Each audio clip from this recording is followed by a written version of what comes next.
We're ready to continue on now with managing storage in SLE11 with YaST. Let's talk about how you manage storage using YaST. In YaST, we're going to, essentially you have the same features that you had in SLE10. In 11, you can still do disk and volume management, and it still uses part-ed underneath, the part-ed tool, rather than using fdisk like we might at the command line as administrators at the command line. Instead, it uses the scriptable part-ed tool. Part-ed can take scripted commands and does allow for some other cool things that fdisk does not, like resizing of file systems and partitions at the same time. So part-ed can handle resizing a file system and a partition. So YaST uses that tool underneath its management tool. There is a new look and feel to it, though, in SLE11. There's a system view, as we mentioned, a system view or tree view on the left and a detailed view on the right. To take a quick to mention on that, as far as the features go, you have the same features you had before. You have hard drive partitioning. You've got RAID. You can do RAID management. You can do LVM management from within there. You can insert encrypted volumes, device mapper manipulation, NFS. You can adjust settings, and you have log entries you can look at in here through the tool as well. Here's what our partitioning tool looks like graphically. GTK look and feel for this tool. You essentially have your tree view on the left, details on the right. Similar look and feel with the Qt version, where you have the tree view and details here. And of course, your NCRS version looks the same. So tree view, details. Very similar look and feel for both of those. There is a lab where we're going to have you do a little bit of storage management. It's actually quite easy to do storage management in there. Let me just give you a quick demo of that. Very easy to do. So this is a critical, one of the critical labs, so I want to show you what we're talking about.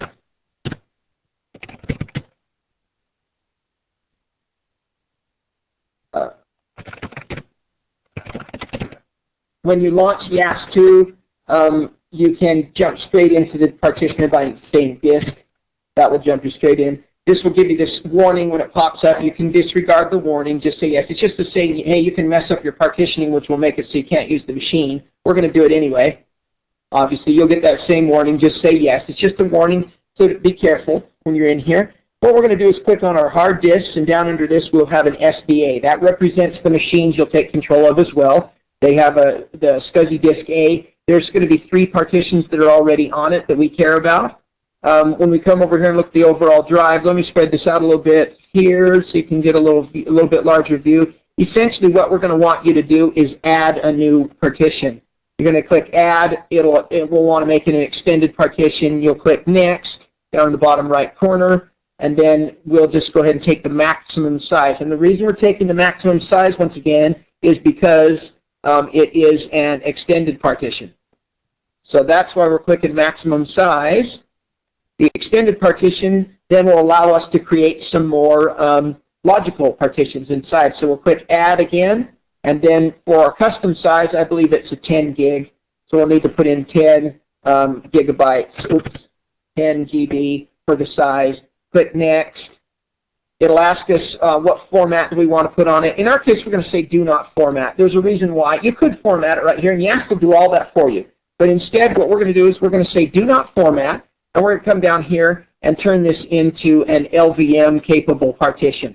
So we're going to make this 10 gig partition LVM capable. We'll say finish, and then that's available to be consumed by the LVM system. And then when you get into your sections, you'll actually come down into volume management, and you'll go and add in a volume group, and you'll put in a volume group name. I believe it is, when we get to the slides, it'll be, I think it is VG1 is the volume group name.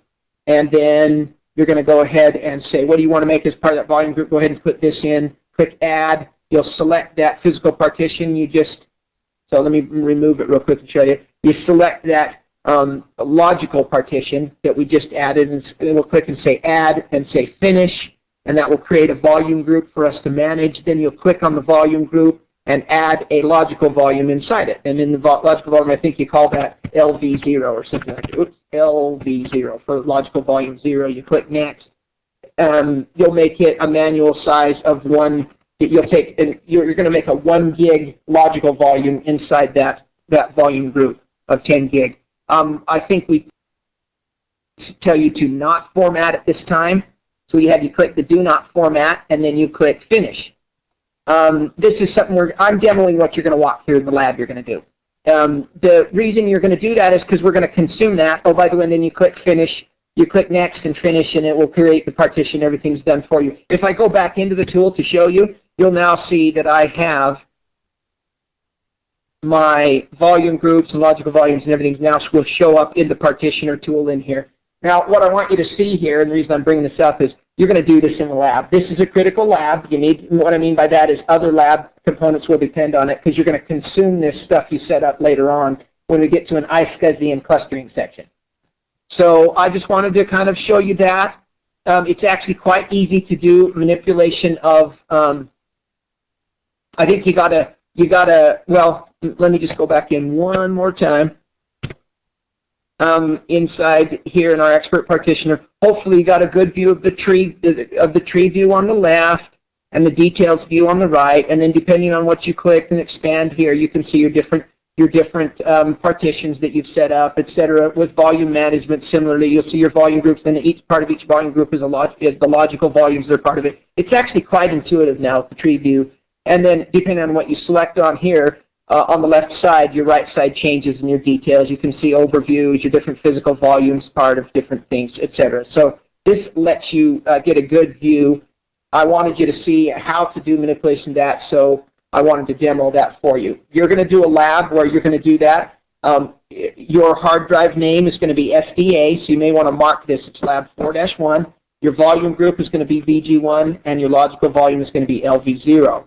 Now, you won't see in the lab, it'll tell you to write these down. You want to write down the value SDA for this one, and VG1 for the volume group, and LV0 for the logical volume.